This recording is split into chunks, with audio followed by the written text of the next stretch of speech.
नमस्कार दोस्तों, स्वागत है आपका एक बार फिर से हमारे YouTube channel Saraswati classes and short hand में। दोस्तों, 31 दिसंबर को वीडियो वीपीडीओ का एग्ज़ाम हुआ था, जिसमें आयोग ने थोड़ा सा अपने एग्ज़ाम जो क्वेश्चन पूछने की अप्रोच है उसको चेंज किया है।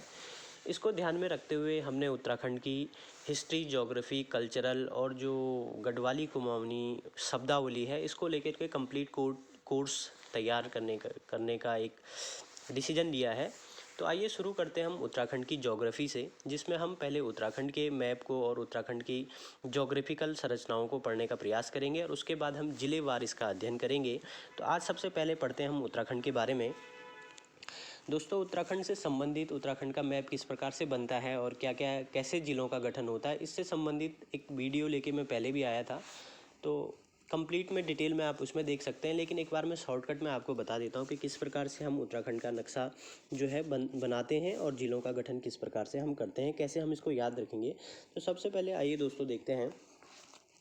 ये हमारे पास सपोज उत्तराखंड के मैप को बनाना है, तो हम जानते हैं कि उत्तराखंड की संरचना किस प्रकार है।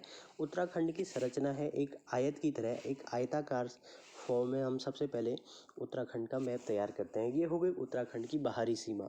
सबसे पहले हम यहाँ पर क्या करते हैं कि हरिद्वार ज़िले को अलग कर देते हैं। ये हमारा हरिद्वार ज़िला हो जाएगा।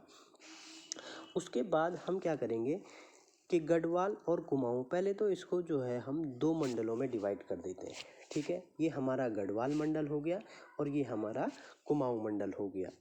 अब हम किसी भी अगर राज्य के जब हम ज़िला बना लेंगे, जैसे हमने हरिद्वार यहाँ पे ज़िला बना दिया है, अब इस हरिद्वार के बीच से एक पॉइंट पकड़ते हैं और इसके पश्चिम में बिल्कुल बीच में हम मिला देंगे, तो ये हमारा जो है पश्चिमी राज्य देहरादून बन जाएगा। इस देहरादून के भी मिड से अगर हम एक पॉइंट पकड़ें तो ये पहुंच जाएगा सबसे उत्तर में और ये बन जाएगा हमारा उत्तरकाशी ज़िला। देहरादून ज़िले से हम दो पॉइंट पकड़ते हैं। पहला ये हमने पकड़ लिया, दूसरा पॉइंट अगर यहाँ से पकड़ें तो इसको उत्तरकाशी से मिला देंगे, तो इससे हम दो ज़िलों का गठन यहाँ पे करेंगे। एक तो टिहरी बन जाएगा, ये वाला पार्ट टिहरी का है और ये वाला पार्ट आपका रुद्रप्रयाग का है। अब इस रुद्रप्रयाग से भी हम क्या करेंगे, बीच से एक पॉइंट पकड़ते हैं और इसको मिला देते हैं यहाँ पे, जहाँ पे हमने कुमाऊं का सेपरेट किया था पॉइंट को। ये हो जाएगा हमारा चमोली और जो ये रिमेनिंग ये हो जाएगा चमोली और जो ये रिमेनिंग एरिया बच जाता है ये हो जाता है हमारा पौड़ी। तो इस प्रकार से हमने गढ़वाल के 7 ज़िलों को सेपरेट कर दिया है। देखिए किस प्रकार से, हरिद्वार 1, देहरादून 2, उत्तरकाशी 3, टिहरी 4, रुद्रप्रयाग 5, चमोली 6 और पौड़ी 7। अब कुमाऊं मंडल के ज़िलों की बात करेंगे तो इस लाइन को थोड़ा सा और नीचे इस प्रकार से हम लेके आते हैं। ठीक है, और सेपरेट करेंगे यहाँ पे उधम सिंह नगर को, तो ये हमारा उधम सिंह नगर हो गया। फिर पौड़ी के बीच से एक पॉइंट पकड़ेंगे और लास्ट तक लाने से थोड़ा सा पहले यहाँ पे रोक देंगे और इसको थोड़ा ऊपर की ओर अगर हम कर दें तो ये हमारा क्या हो जाएगा, अल्मोड़ा हो जाएगा। और इस जो बीच से हमने पकड़ा है इसको नीचे से मिलाने पे हमें मिल जाएगा चंपावत। और चंपावत के बीच से एक पॉइंट हम यहाँ पकड़ते हैं, ये हो जाएगा हमारा बागेश्वर और रिमेनिंग पार्ट हो जाएगा हमारा पिथौरागढ़ का। तो इस प्रकार से हम ज़िलों का जो है गठन किस प्रकार से होता है उत्तराखंड में, एक बार दोबारा से देख लीजिएगा कि इस प्रकार से बन जाएगा। सबसे पहले हम यहाँ पे हरिद्वार को सेपरेट करते हैं, फिर हमारा यहाँ पर जो है आपका देहरादून आ जाएगा। ये वाला पार्ट हमारा अगर हम देखें तो ये हमारा हरिद्वार का पार्ट आ जाएगा। इसके बाद ये वाला पार्ट हरिद्वार के बीच से हमने पकड़ा है, तो ये वाला पार्ट हमारा देहरादून का आ जाएगा। देहरादून के बीच से एक पॉइंट पकड़ा है, ये वाला पार्ट हमारा उत्तरकाशी का आ जाएगा। उत्तरकाशी के बाद से हमने जो है यहाँ पे देहरादून से 2 पॉइंट पकड़े थे, एक में हमारा ये टिहरी आ जाएगा, ये हमारा रुद्रप्रयाग का पार्ट आ जाएगा। ये रुद्रप्रयाग के बीच से जो लाइन जाएगी इससे हम जो है चमोली को बना लेंगे और ये हमारा जो है पौड़ी बच जाएगा। वहीं हम ये देख लेंगे यहाँ पे वो उधम सिंह नगर आ जाएगा, ये हमारा जो है नैनीताल आ जाएगा, ये अल्मोड़ा आ जाएगा, ये चंपावत आ जाएगा और ये जो है बागेश्वर आ जाएगा और ये वाला पार्ट हमारा पिथौरागढ़ का आ जाएगा। अब इसको देखते हैं मैप में किस प्रकार से हम इसको समझने का प्रयास करते हैं। ये देखिएगा, सबसे पहले हमने इसको देखो एक आयताकार बनाया था, इस प्रकार से ये आयताकार बन जाएगा।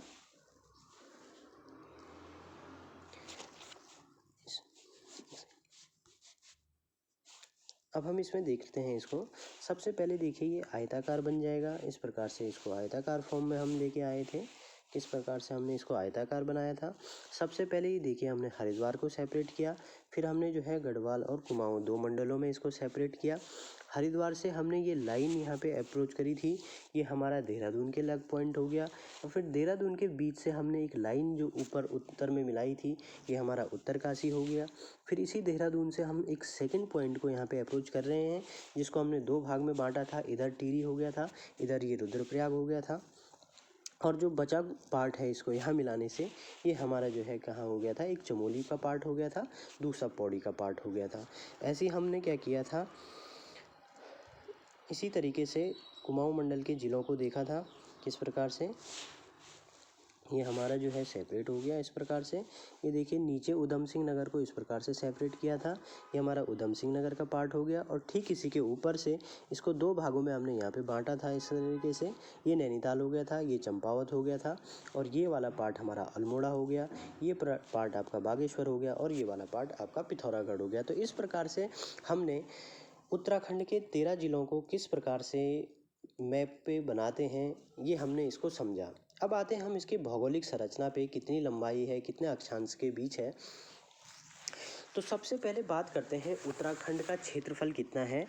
तो राज्य का जो क्षेत्रफल है ये है 53483, यानी कि 53,883 है। अब वैसे तो जब हम उत्तराखंड की तैयारी कर रहे हैं तो ये बहुत सा बेसिक क्वेश्चन हो जाता है इसको याद करना, लेकिन फिर भी अगर कभी कन्फ्यूजन होता है तो याद करने का जो इसका तरीका रहेगा, देखिए सबसे पहले 53 है और लास्ट में 83 है ना।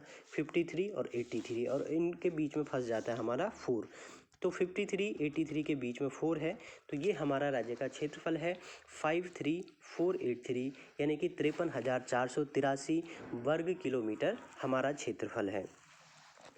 अक्षांशी स्थिति की बात करेंगे तो जो राज्य का अक्षांशी स्थिति है, अक्षांशी स्थिति है हमारी 28 डिग्री 43 मिनट से 31 डिग्री 27 मिनट तक। अब इसको कैसे याद रखेंगे, याद रखने का जो तरीका है, सबसे पहले हम यही याद रखते हैं कि राज्य का जो अक्षांशी स्थिति है ये हमारी 28 से और 31, यानी कि 3 अक्षांश हमारे हैं, 28, 29, 30 और 31। अक्षांश रेखा वो होती है जो है ग्लोब पर पश्चिम से पूर्व की ओर खींची गई है। इसको हम कभी ज्योग्राफी के टॉपिक में डिटेल से चर्चा करेंगे।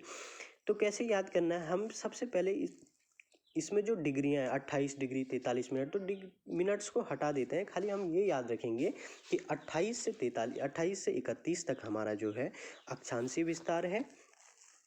और अक्षांशी विस्तार के साथ जो देशांतरी विस्तार है ये हमारा जो है 77 से 81, ठीक। तो 4 हमारे देशांतर हो गए, 77, 78, 79, 80 और 81, ये हमारे देशांतर हो जाएंगे।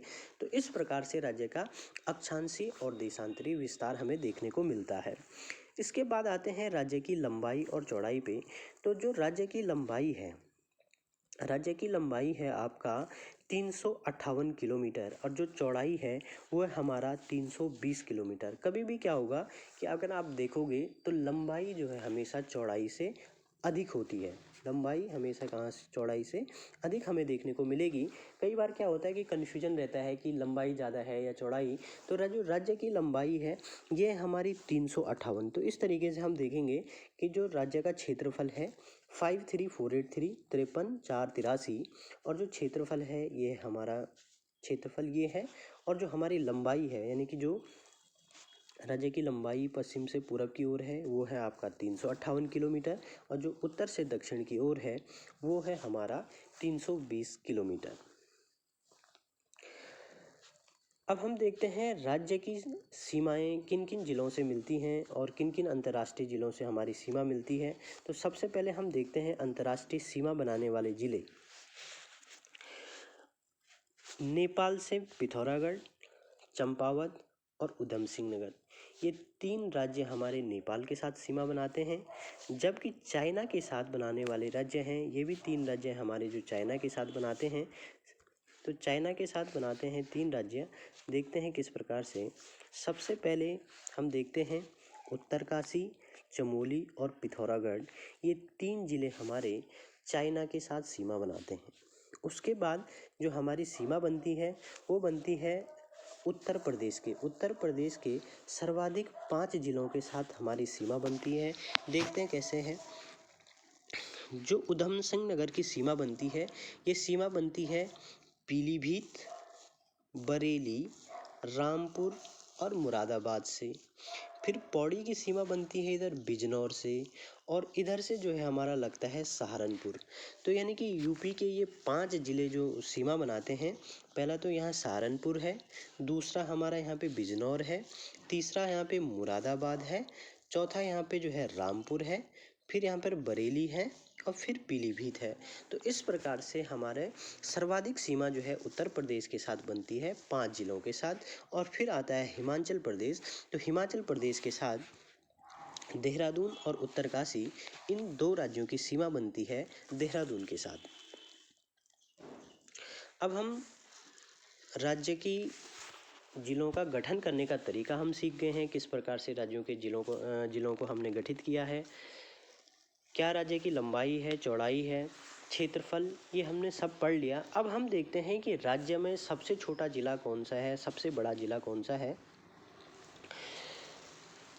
राज्य में जो छोटे ज़िले हैं, क्षेत्रफल के आधार पर जो सबसे छोटे ज़िले हैं, तो इसको याद करने का एक शानदार ट्रिक जो है, फॉर्मूला मैं आपको बता रहा हूँ। जो हमारा जो है ज़िले को गठन करने वाली बात है, तो चौरबाहा। क्षेत्रफल के आधार पर जो सबसे छोटे ज़िले हैं वो हमारा चरबाहा। चौ से आ जाएगा हमारा चंपावत, रौ से आ जाएगा हमारा रुद्रप्रयाग, बौ से आ जाएगा हमारा बागेश्वर, हौ से आ जाएगा हमारा हरिद्वार। ठीक, अभी हम इसके क्षेत्रफल को भी देखेंगे कि कितना कितना क्षेत्रफल है और कैसे इसको याद करेंगे। फिर हम देखते हैं क्षेत्रफल में सबसे बड़े ज़िले कौन से हैं। तो क्षेत्रफल में सबसे बड़े ज़िलों में कई बार क्या होता है कि बहुत सारे लोगों को कन्फ्यूजन होता है कि चमोली बड़ा है या पिथौरागढ़ बड़ा है। तो इसके लिए भी एक ट्रिक मैं आपको बता दे रहा हूँ। इसका जो ट्रिक है ये है चुप पौड़। ठीक है, तो चुप पौड़ से देखो, जो CH है हमारा, CH से हमारा आ जाएगा चमोली, U से आ जाएगा उत्तरकाशी, P से आ जाएगा हमारा पिथौरागढ़ और पौड़ से आ जाएगा हमारा पौड़ी। तो क्षेत्रफल के क्रम में हमने 4 सबसे बड़े ज़िले भी देख लिए हैं और 4 सबसे छोटे ज़िले भी देखे हैं। अब हम आगे वाले वीडियो में हम देखेंगे कि कितना इनका क्षेत्रफल है और इनके गठन के लिए हम किस प्रकार से इन राज्यों का गठन हुआ है, किस किस सन में हुआ है, इसको हम बहुत सिक्वेंसली और ट्रिक के आधार पर पढ़ेंगे। तो आज के वीडियो में हम इतना ही करते हैं, नहीं तो वीडियो काफ़ी लेंथी हो जाएगा। वीडियो कैसा लगा ये आप कमेंट बॉक्स में ज़रूर बताइए, क्योंकि इसी के आधार पे हम आगे आने वाले वीडियो को, और जो हमने ट्रिक, जो मेन इंपॉर्टेंट पार्ट हमने इसमें रखा है कि ट्रिक के माध्यम से और न्यूमेरिक के माध्यम से हम किस प्रकार याद करने का प्रयास करेंगे। तो हमारा प्रयास ये रहेगा कि बहुत ईजिली तरीके से याद कराया जाए। तो आप कमेंट बॉक्स में दीजिए और वीडियो को लाइक शेयर ज़रूर कीजिए। धन्यवाद।